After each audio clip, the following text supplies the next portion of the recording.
Sebab bila mana berada dekat pada mahsyar Allah Subhanahu wa taala, bila mana kesemua makhluk dekat pada mahsyar ni adalah satu hitungan, kita akan bersama dengan Allah Subhanahu wa taala. Dan ketika itu kata para ulama, ketika mana semua makhluk berada dekat pada mahsyar, tidak ada satu ucapan, tidak ada satu perkataan yang mampu diucap oleh manusia pada ketika itu. Bahkan kata para ulama, para nabi pun tak mampu nak ucapkan walaupun sepotong ayat. Disebabkan apa? Disebabkan saking takutnya berada dekat pada mahsyar Allah Subhanahu wa taala. Kerana al-yauma nakhtimu ala afwaihim, ketika itulah kata Allah, kami kunci mulut kalian. Kami kunci mulut kalian, sehingga kan bila mana kalian dipanggil nama si fulan bi si fulan menghadap kami, tangan dan kaki kalian akan berkata-kata. Sebab itulah dekat pada mahsyar kata para ulama, Allah himpunkan, Allah bentangkan satu padang yang sangat luas, kerana di padang mahsyar adanya 5 makhluk. Adanya manusia daripada zaman Nabi Adam alaihi salam sampailah manusia yang terakhir sekali hidup di atas muka bumi. Dihimpunkan di satu tempat. Tak cukup dengan itu, Allah himpunkan lagi golongan yang kedua adalah golongan jin. Jin yang kita wallahu alam tak tahu bila permulaan hidup jin, tak tahu, wallahu alam. Ya, ada ulama yang mengkaji, cuma perbahasan sangat panjang. Golongan kedua adalah golongan jin, dan golongan ketiga kata para ulama yang akan dihimpunkan oleh Allah adalah golongan haiwan. Kesemua haiwan akan dihimpunkan oleh Allah Subhanahu wa taala. Sebab itulah haiwan dia tidak ada timbang tara. Haiwan tidak akan dipanggil oleh Allah untuk menimbang pahala mereka, untuk menimbang dosa mereka, tidak.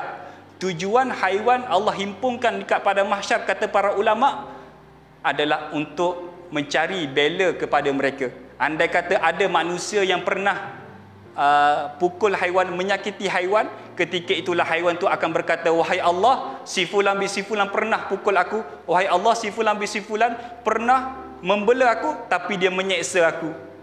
Ketika itulah kita akan menerima balasan bila mana haiwan mengadu akan perbuatan kita.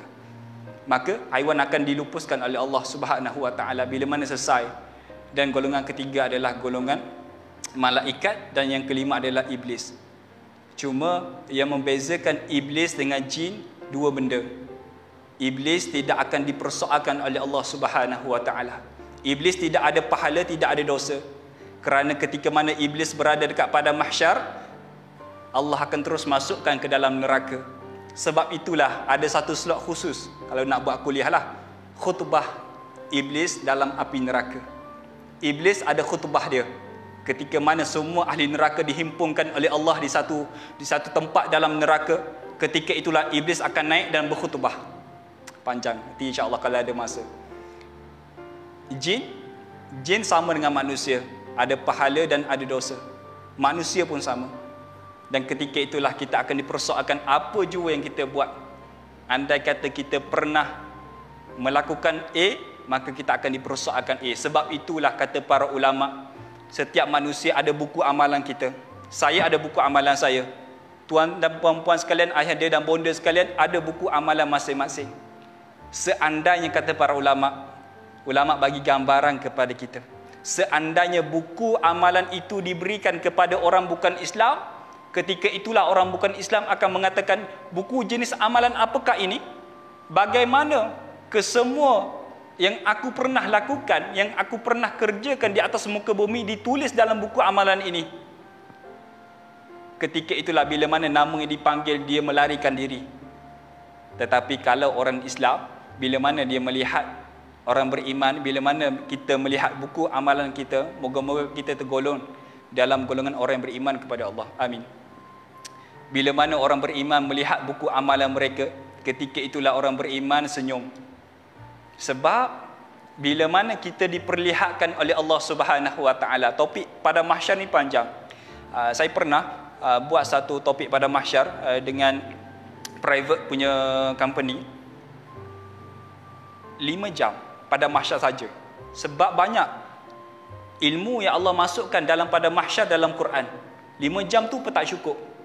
Sebab topik pada mahsyar ini adalah satu permulaan hidup bagi manusia. Kalau sekarang kita ingat, pengakhiran hidup kita adalah bila mana kita mati. Sebenarnya tidak. Ketika mana si fulan manusia itu mati, itu kata para ulama itu adalah permulaan hidup bagi manusia.